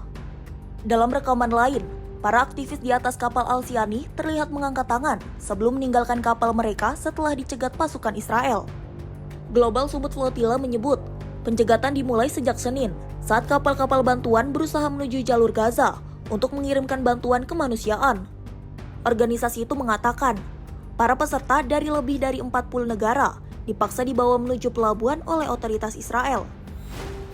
Berdasarkan pelacak langsung milik Global Sumut Flotilla, lebih dari 40 kapal telah dikuasai pasukan Israel hingga Selasa. Sebelumnya, lebih dari 50 kapal berangkat dari kota Marmaris, Turki Selatan, pekan lalu untuk menjalani misi terakhir menuju Gaza. Armada tersebut membawa hampir 500 aktivis dari 45 negara. Ketegangan meningkat setelah Kementerian Luar Negeri Israel memberikan peringatan kepada para aktivis agar segera mengubah haluan dan kembali. Israel menegaskan tidak akan mengizinkan pelanggaran terhadap blokade laut yang diberlakukan di Gaza. Operasi terbaru ini terjadi setelah penyergapan serupa pada 30 April lalu, saat pasukan Israel mencegat lebih dari 20 kapal dari misi yang sama di dekat Yunani, dan menahan ratusan aktivis sebelum akhirnya dideportasi. Tim redaksi Sinpo TV melaporkan. Pemirsa, beredar rekaman saat militer Israel mencegat 6 kapal relevan milik aktivis internasional yang berusaha menembus blokade laut di wilayah Gaza. Rekaman video dari kelompok Global Sumut Flotilla itu menampilkan momentum saat pasukan Israel menghampiri dan menahan para aktivis di tengah laut. Inilah detik-detik pasukan militer Israel mencegat 6 kapal sisa armada kelompok Global Sumut Flotilla pada hari Selasa waktu setempat. Para aktivis kemanusiaan tersebut menentang blokade laut yang telah lama Israel terapkan di sekitar jalur Gaza. Dalam rekaman video menampilkan pasukan Israel di atas kapal cepat saat mereka meminta aktivis menyerah. Kuasa hukum aktivis Anastasia Matsuka menyatakan pasukan Israel saat ini menahan 19 warga negara Yunani dan juga kru kapal di atas kapal militer Israel. Mereka sedang membawa para tahanan tersebut menuju salah satu pelabuhan di Israel. 19 Έλληνες και Ελληνίδες πολίτες μαζί με τους υπόλοιπους συλληφθέντες από τα πληρώματα του Global Sumut Flotilla αυτή τη στιγμή βρίσκονται μεσοπέλαγα και κρατούνται σε κάποιο πλοίο από τις Ισραηλινές δυνάμεις κατευθυνόμενοι προς κάποιο λιμάνι στο Ισραήλ και πρόκειται να φτάσουν εκεί τις βραδινές ημέρες σήμερα. Αυτή τη στιγμή δεν έχουμε εξατομικευμένη ενημέρωση για την κατάσταση του καθενός και της καθεμίας που βρίσκονται πάνω στα πλοία, τι έχει συμβεί στον καθένα και στην καθεμία, αν τους έχουν χτυπήσει, σε τι κατάσταση βρίσκονται. Pihak keluarga dan juga kuasa hukum belum mengetahui kondisi fisik sebenarnya dari para aktivis hingga saat ini. Sementara itu, kelompok aktivis tetap berusaha membuka koridor bantuan di jalur Gaza untuk memulai misi kemanusiaan yang lebih besar. We're trying to do something because if we break the siege with just one boat reaches the shores is the beginning of starting something bigger. So opening humanitarian corridors, that would make the difference in Gaza for sure. Tim redaksi Simpo TV melaporkan. Serangkaian ledakan memicu kebakaran besar di pabrik kimia GLS Chemical di distrik Rewari, negara bagian Haryana, India. Sedikitnya 6 pekerja dilaporkan terluka dan ratusan karyawan dievakuasi dari kawasan industri.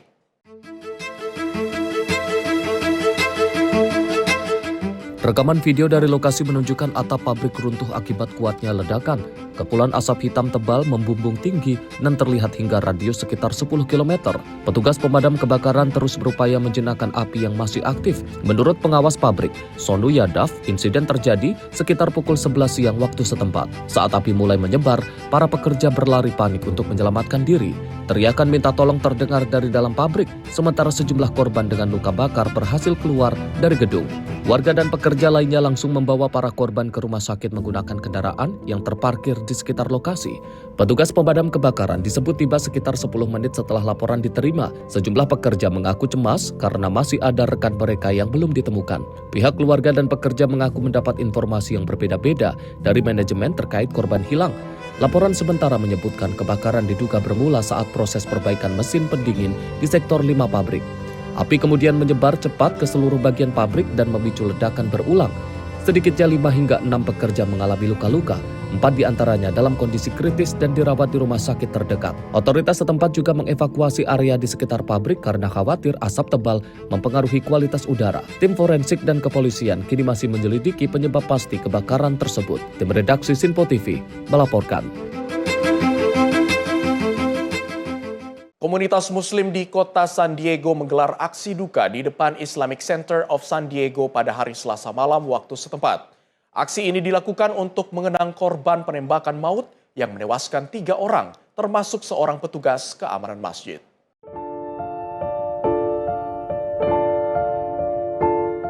Rekaman video menunjukkan warga datang ke lokasi membawa bunga dan berkumpul di dekat pos keamanan masjid. Suasana haru menyelimuti aksi penghormatan bagi para korban. Salah satu warga, Muhammad, menyebut petugas keamanan yang tewas sebagai sosok yang sangat berdedikasi.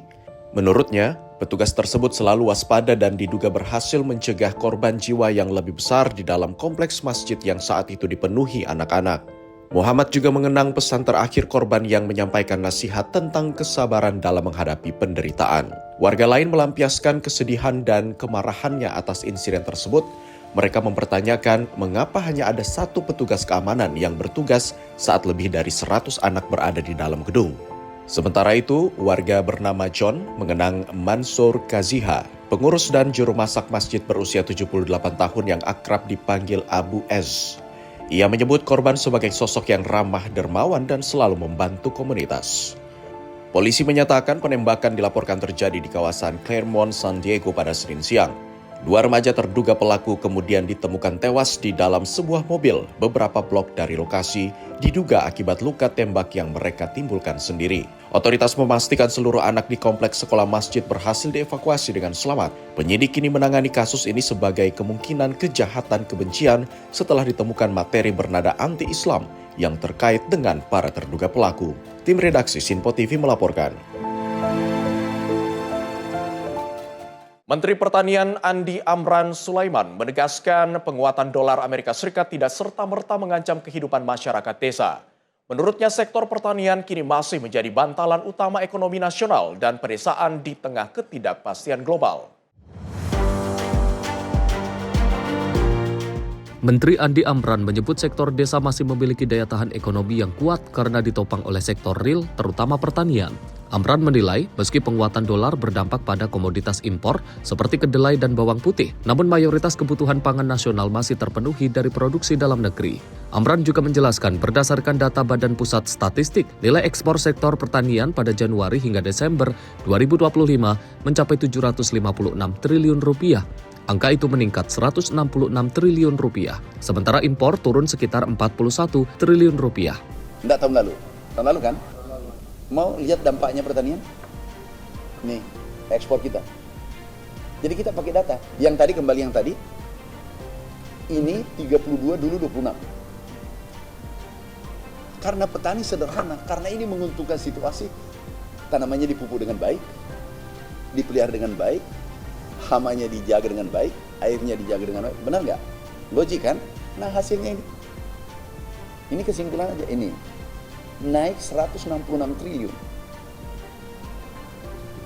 Ini ekspor pertanian. Dan ini BPS. Impornya turun 41 triliun. Aku tanya kalian, inilah yang dimaksud Bapak Presiden. Bahwa ada dampaknya iya, tetapi dampak positifnya di desa khususnya. Di desa kan petani kan, dampak positifnya jauh lebih tinggi. Nah kita pakai data. Anda boleh cross check ini data nanti. Dari Jakarta, tim redaksi Sinpo TV melaporkan. Menteri Koordinator Bidang Perekonomian Erlangga Hartarto menegaskan pentingnya kerangka ekonomi makro dan pokok-pokok kebijakan fiskal RAPBN tahun anggaran 2027. Hal tersebut dilakukan pemerintah untuk mendorong akselerasi pertumbuhan ekonomi nasional. Menko Perekonomian Erlangga Hartarto menyatakan KEM PPKF 2027 menjadi arah kebijakan utama pemerintah dalam menjaga stabilitas makroekonomi dan mendorong investasi produktif.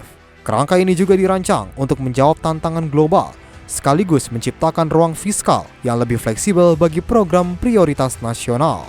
Pemerintah menargetkan pertumbuhan ekonomi yang inklusif dan berkualitas melalui sinergi antara kebijakan fiskal, moneter, dan sektor real.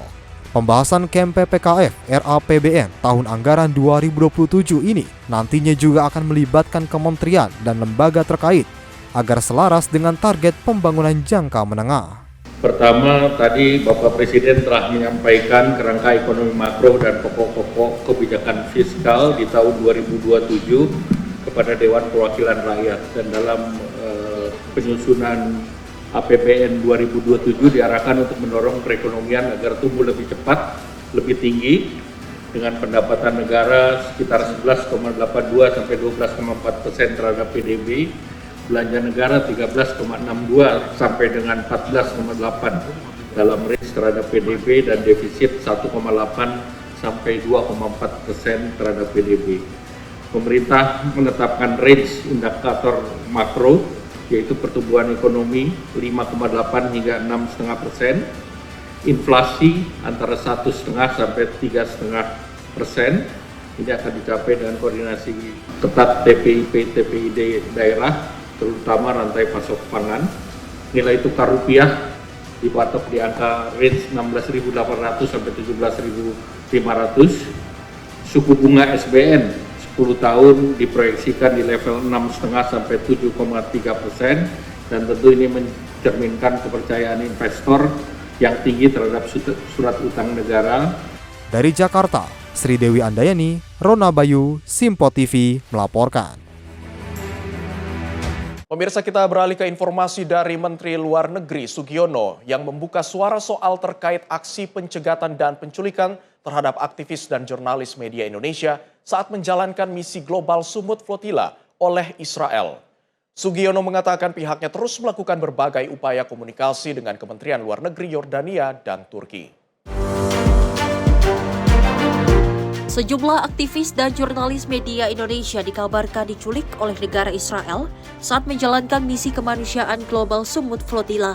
Menteri Luar Negeri Sugiono mengungkapkan pihaknya akan terus melakukan berbagai upaya komunikasi dengan Kementerian Luar Negeri Yordania serta Turki.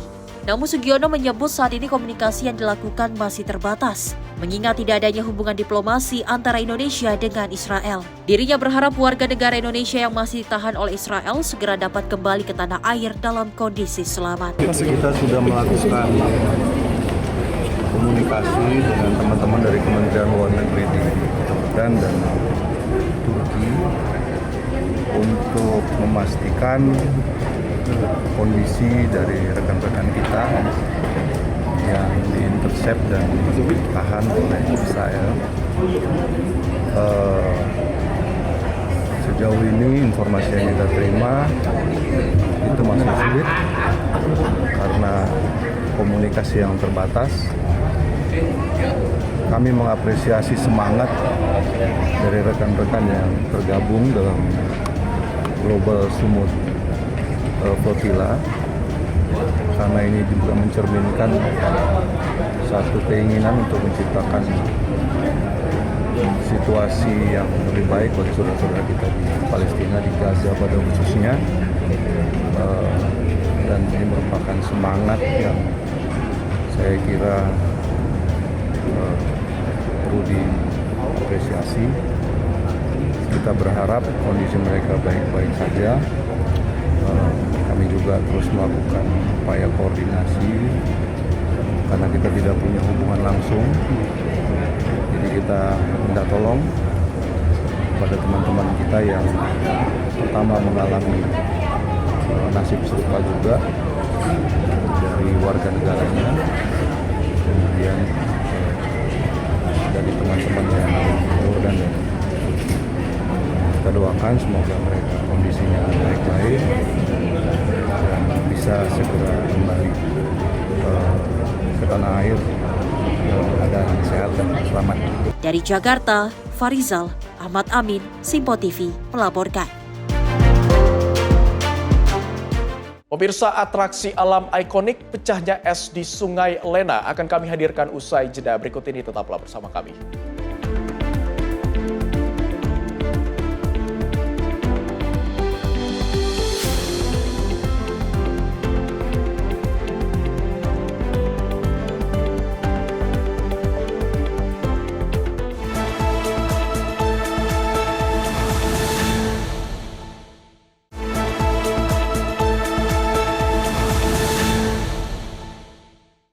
Terima kasih pemirsa, Anda masih bersama kami dalam Menyapa Indonesia Pagi. Pemirsa, ratusan warga di Yakutia, Rusia berkumpul di tepi sungai Lena untuk menyaksikan fenomena pecahnya lapisan es yang menutupi sungai tersebut. Peristiwa musiman ini menjadi atraksi alam yang selalu dinantikan masyarakat setempat.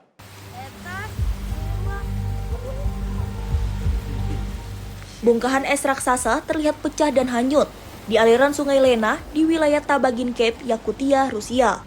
Warga membadati tepi sungai untuk menyaksikan langsung fenomena alam yang terjadi saat musim dingin berakhir dan sungai mulai menghangat. Suara retakan es terdengar saat lapisan es tebal mulai terbelah dan bergerak mengikuti arus sungai. Momen ini menjadi salah satu peristiwa alam yang paling dinantikan oleh masyarakat di kawasan Siberia Timur. Sungai Lena merupakan salah satu sungai terpanjang di dunia dengan panjang mencapai 4.400 km. Sungai ini membentang melintasi Siberia Timur hingga bermuara di Laut Laptev, Samudra Arktik. Aliran sungai Lena bermula dari pegunungan dekat Danau Baikal dan melintasi kawasan tanah beku atau permafrost yang luas di Rusia.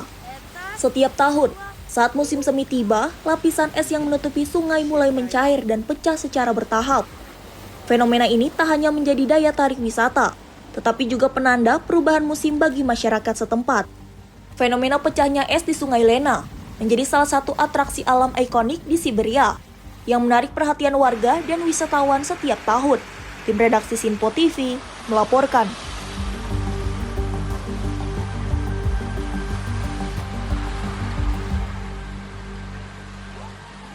Pemirsa, sebuah inovasi kecerdasan buatan atau artificial intelligence di Mali menghadirkan harapan baru bagi komunitas tuli. Teknologi ini mampu menerjemahkan bahasa isyarat menjadi suara dan teks secara langsung. Sebuah terobosan teknologi di kota Bamako, Mali, tengah menarik perhatian. Aplikasi berbasis kecerdasan buatan bernama Bolokan dikembangkan untuk membantu penyandang tuli berkomunikasi lebih mudah dengan masyarakat umum. Dalam rekaman video, terlihat seorang pengguna mengoperasikan perangkat Bolokan yang terhubung dengan telepon genggam berkamera. Perangkat ini mampu menangkap gerakan bahasa isyarat dan menerjemahkannya menjadi suara serta teks hanya dalam hitungan detik. Manajer proyek Bolokan, Maimona Sangare, menyebut banyak penyandang tuli di Mali masih menghadapi kesulitan berkomunikasi dalam kehidupan sehari-hari. Menurutnya, hambatan komunikasi membuat sebagian penyandang tuli terasing dari lingkungan sosial maupun kesempatan ekonomi. Karena itu, tim pengembang menciptakan Bolokan untuk menjembatani komunikasi antara penyandang tuli dan masyarakat yang tidak memahami bahasa isyarat. Sistem ini bekerja dengan memanfaatkan kamera pada smartphone. Kamera akan menangkap gerakan tangan pengguna bahasa isyarat, lalu teknologi AI mengubahnya menjadi kalimat dalam bentuk suara dan tulisan. Pengembang sistem Bolokan, Salifou Dembele, menjelaskan proses tersebut dapat berlangsung secara cepat berkat algoritma AI yang mampu membaca dan mengenali gerakan bahasa isyarat.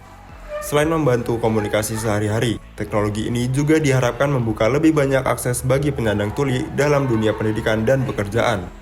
Kehadiran Bolokan dinilai menjadi langkah penting dalam mendorong inklusivitas dan mengurangi kesenjangan komunikasi di masyarakat. Tim redaksi Sinpo TV melaporkan.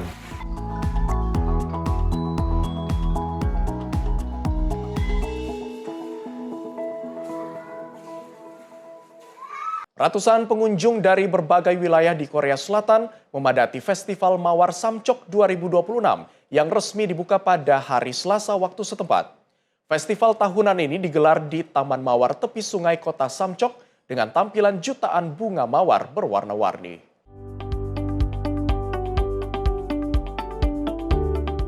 Rekaman video menunjukkan kawasan taman menjadi lautan mawar dengan sekitar 10 juta bunga dari 218 varian berbeda. Pengunjung terlihat memadati area taman untuk berfoto dan menikmati suasana festival. Tahun ini, festival mengusung tema The Birth of the Rose Kingdom.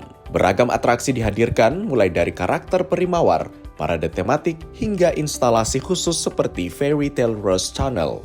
Salah satu pengunjung, Lee Hyun-sok, mengaku festival ini membawa kembali kenangan masa muda saat mengunjungi Taman Mawar bersama suaminya.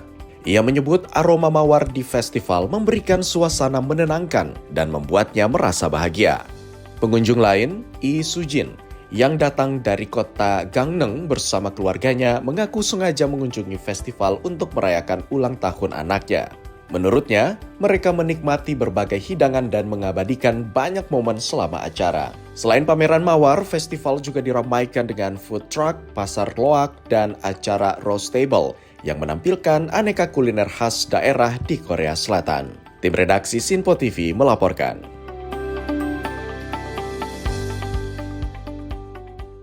Sementara itu, ribuan lentera menerangi pusat kota Seoul, Korea Selatan dalam perayaan Lotus Lantern Festival pada hari Sabtu waktu setempat untuk menyambut hari kelahiran Buddha.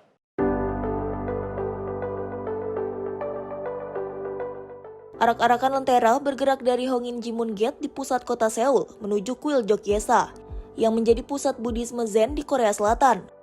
Para peserta membawa lentera raksasa berbentuk bunga lotus atau teratai sambil mengenakan pakaian tradisional dan atribut keagamaan, diringi musik dan penampilan berbusana adat. Tahun ini, acara tersebut juga menampilkan hal menarik, yaitu robot humanoid yang didesain seperti biarawan. Kehadirannya robot humanoid tersebut menjadi sorotan karena membawa nuansa modern dalam tradisi yang sudah berlangsung lebih dari 1.200 tahun. Para pengunjung mengaku terkesan dengan suasana festival. Meski ramai, mereka menilai suasana tetap tenang, indah, dan penuh kehangatan. Festival Lentera Teratai sendiri melambangkan perdamaian, kebijaksanaan, dan kasih sayang, serta menjadi bagian penting dari tradisi Buddha di Korea. Acara ini telah ditetapkan sebagai warisan budaya tak benda nasional Korea Selatan, dan diakui UNESCO sebagai warisan budaya dunia. Tim redaksi Sinpo TV melaporkan.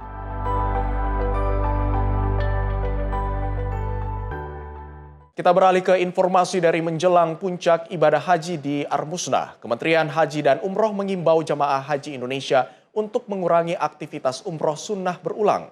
Jamaah diminta menjaga stamina dan menyimpan energi demi kelancaran rangkaian puncak haji yang menguras tenaga.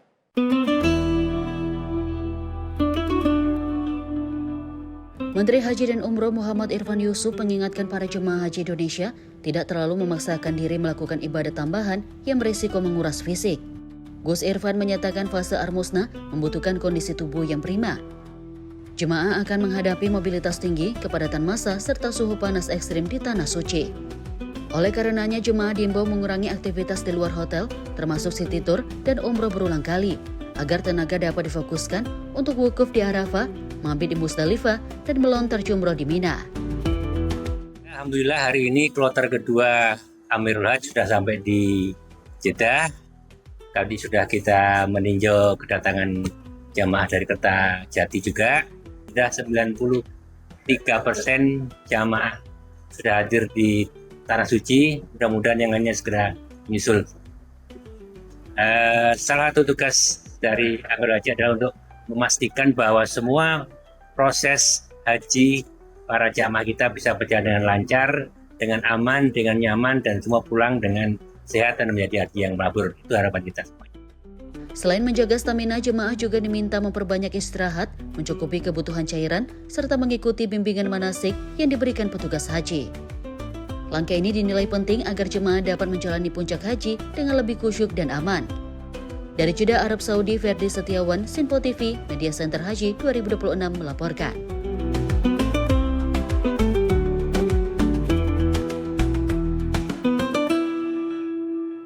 Sementara itu, pemirsa, Menteri Haji dan Umroh yang juga Amirul Hajj Muhammad Irfan Yusuf menyapa langsung jemaah haji di Bandara Internasional Jeddah, Arab Saudi.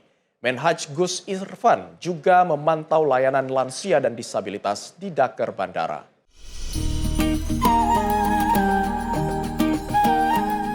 Menteri Haji dan Umroh Republik Indonesia, Muhammad Irfan Yusuf hadir di Plaza B2 Bandara King Abdulaziz Jeddah, Arab Saudi pada Selasa sore.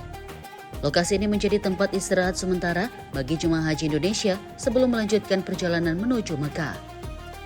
Di lokasi ini Menhaj menyapa jemaah haji asal Kabupaten Bekasi yang tergabung dalam kloter KJT 37. Kehadiran Gus Menteri membuat para jemaah terkejut dan antusias. Mereka tidak menyangka akan disapa langsung oleh Menteri Haji dan Umroh di tengah perjalanan menuju Tanah Suci. Sejumlah jemaah bahkan memanfaatkan momen tersebut untuk berfoto bersama, usai berinteraksi dan berbincang dengan Gus Menteri. Dalam kesempatan itu, Menhaj juga meninjau layanan bagi jemaah lanjut usia dan penyandang disabilitas yang disediakan oleh Daker Bandara. Gus Menteri berpesan agar para jemaah haji untuk menjaga kesehatan dan menyiapkan fisik menjelang puncak ibadah haji di Arafah, Musdalifah, dan Mina atau Armusna. Tentu saya harapkan menjaga kesehatan, mengukur diri, jangan memaksakan hal-hal yang di luar kemampuan. Artinya misalkan umroh sampai 3-4 kali, jangan ya. Kalau itu akan membuat fisiknya nggak siap. Fokus Arafah tinggal beberapa hari. Kepada KPIA tolong tidak ada city tour sebelum Arafah selesai. Eman dijaga para jamaahnya, kesehatannya. Menhas mengimbau agar kelompok bimbingan ibadah haji atau KBIH tidak menggelar city tour sebelum rangkaian puncak haji selesai dilaksanakan. Hal ini untuk menjaga kondisi dan fokus jemaah dalam menjalani ibadah. Dari Jeddah, Arab Saudi, Ferdi Setiawan, Sinpo TV, Media Center Haji 2026 melaporkan.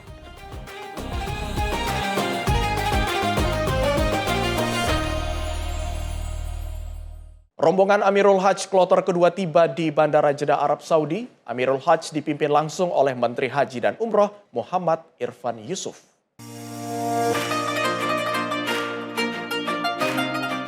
Rombongan Amirul Hajj kloter kedua tiba di Bandara King Abdul Aziz Jeddah pada Selasa sore, disambut oleh sejumlah petugas haji Dakar Bandara. Rombongan dipimpin langsung oleh Menteri Haji dan Umroh Muhammad Irfan Yusuf, didampingi Menko Pemberdayaan Masyarakat Muhaimin Iskandar, Wakil Menteri Agama Muhammad Syafi'i, Kiai Haji Asep Saifuddin Khalim, Muhajir Effendi, Profesor Heri Hermansyah, Rosa Safira, serta Profesor Ilvi Nurdiana. Kehadiran Amirul Hajj di Tanah Suci untuk memastikan penyelenggaraan ibadah haji berjalan lancar, serta memberikan jaminan keamanan dan kenyamanan bagi jemaah hingga kembali ke tanah air. Amirul Hajj juga akan memastikan kesiapan operasional Armusna berjalan 100%, meliputi kesiapan tenda dan fasilitas mendukung, transportasi, konsumsi, hingga skema pergerakan jemaah saat puncak haji. 3% jamaah sudah hadir di Tanah Suci, mudah-mudahan yang lainnya segera menyusul. Salah satu tugas dari Amirul Hajj adalah memastikan bahwa semua proses haji para jamaah kita bisa berjalan dengan lancar, dengan aman, dengan nyaman, dan semua pulang dengan sehat dan menjadi haji yang makbul. Itu harapan kita semua. Kira itu terkait dengan pergerakan, transportasi, termasuk juga makanan selama Armusna juga sudah dibicarakan. Terutama Armusna, puncak dari haji ke Armusna. Ya, kalau di Armusna berjalan dengan sesuai harapan, itu sudah 80% sukses. Sementara itu, anggota Amirul Hajj yang juga Menteri Koordinator Pemberdayaan Masyarakat, Muhaimin Iskandar, mengaku optimistis penyelenggaraan ibadah haji tahun ini lancar dan sukses. Yang meninggal jauh lebih kecil dibanding tahun lalu. Jadi perkembangan yang baik, kemudian kesehatan terjaga, insya Allah semua lancar Pak Menteri. Hari ini dijadwalkan para Amirul Hajj akan menuju Mekah untuk menunaikan ibadah umroh wajib. Sementara Menteri Haji dan Umroh Gus Irfan akan memenuhi undangan dari Kementerian Haji Arab Saudi. Dari Jeddah, Arab Saudi, Ferdi Setiawan, Media Center Haji 2026. Sementara itu, Presiden Prabowo Subianto mengumumkan rancangan awal anggaran pendapatan dan belanja negara atau APBN tahun 2027 dengan target defisit yang lebih rendah. Pemerintah menargetkan defisit berada di kisaran 1,8 hingga 2,4% dari produk domestik bruto atau PDB. Dalam pemaparannya, Presiden Prabowo Subianto menegaskan postur fiskal APBN 2027 dirancang dengan pendekatan belanja negara yang lebih efisien dan produktif. Pemerintah menargetkan belanja negara pada tahun 2027 berkisar antara 13,62 hingga 14,8% dari PDB. Sementara pendapatan negara dioptimalkan di kisaran 11,82 hingga 12,4% PDB. Target defisit APBN 2027 tersebut lebih rendah dibandingkan target yang telah ditetapkan dalam Undang-Undang APBN 2026, yaitu sebesar Rp689,1 triliun atau setara 2,68% dari PDB. Sementara itu, realisasi defisit APBN pada tahun pertama pemerintahan Prabowo yaitu 2025 mencapai Rp695,1 triliun atau 2,92% dari PDB. Angka ini lebih tinggi dari target awal yang dipatok sebesar 2,78% PDB atau Rp662 triliun. Presiden Prabowo menegaskan APBN bukan sekedar dokumen keuangan negara, melainkan alat perjuangan bangsa untuk mewujudkan pembangunan dan kesejahteraan masyarakat. Prabowo juga menekankan pentingnya pengelolaan fiskal yang sehat, agar pemerintah memiliki ruang yang cukup untuk menjaga stabilitas ekonomi dan melanjutkan program prioritas nasional. Tim redaksi Simpo TV melaporkan.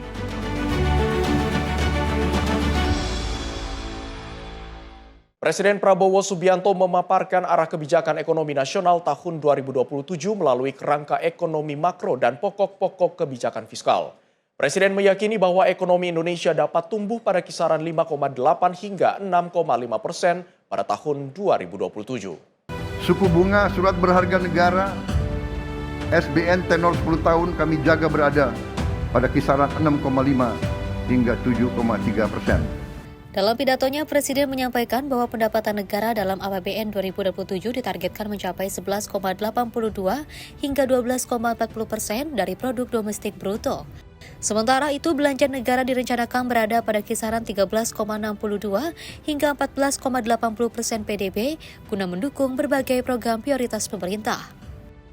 Dari sisi pembiayaan, defisit kita di tahun 2027, defisit APBN akan kami jaga pada kisaran 1,80 hingga maksimal 2,40% PDB.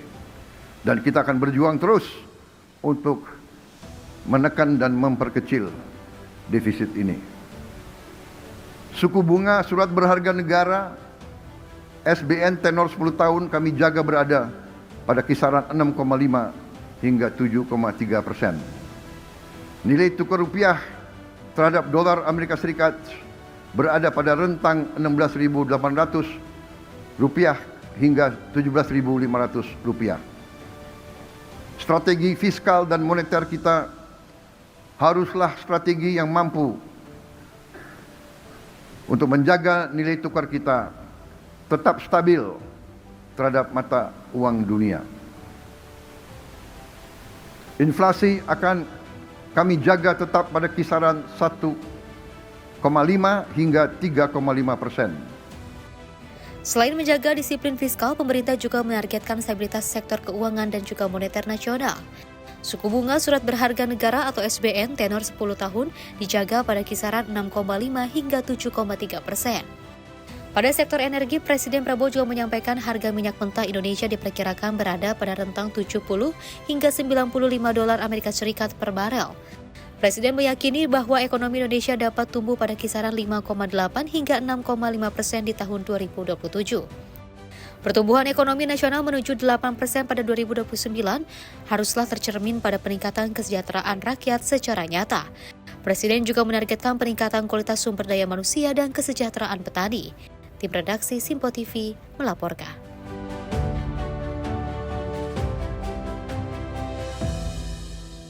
Pemirsa, Ketua Komisi 11 DPR Misbahkun menyatakan keputusan Presiden Prabowo menyampaikan langsung kerangka ekonomi makro dan pokok-pokok kebijakan fiskal RAPBN 2027 tidak disebabkan adanya pelemahan nilai tukar rupiah terhadap dolar Amerika Serikat.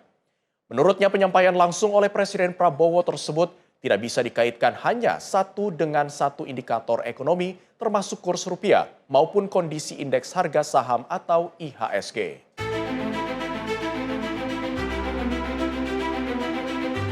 Presiden Prabowo Subianto menyampaikan langsung kerangka ekonomi makro dan pokok-pokok kebijakan fiskal RAPBN 2027 dalam sidang paripurna DPR di Kompleks Parlemen Senayan, Jakarta pada Rabu pagi. Penyampaian tersebut merupakan perdana yang disampaikan langsung oleh Presiden Prabowo yang sebelumnya disampaikan oleh Menteri Keuangan. Ketua Komisi 11 DPR Misbahkun menilai pencapaian RAPBN 2027 oleh Presiden ini tidak disebabkan dengan adanya pelemahan nilai tukar rupiah terhadap dolar Amerika Serikat. Oleh karena itu, Misbahkun meminta agar publik tidak menarik kesimpulan bahwa pidato ekonomi Presiden Prabowo di DPR merupakan respon atas gejolak pasar keuangan. Saya melihat tidak dalam satu aspek pelemahan rupiah itu membuat Bapak Presiden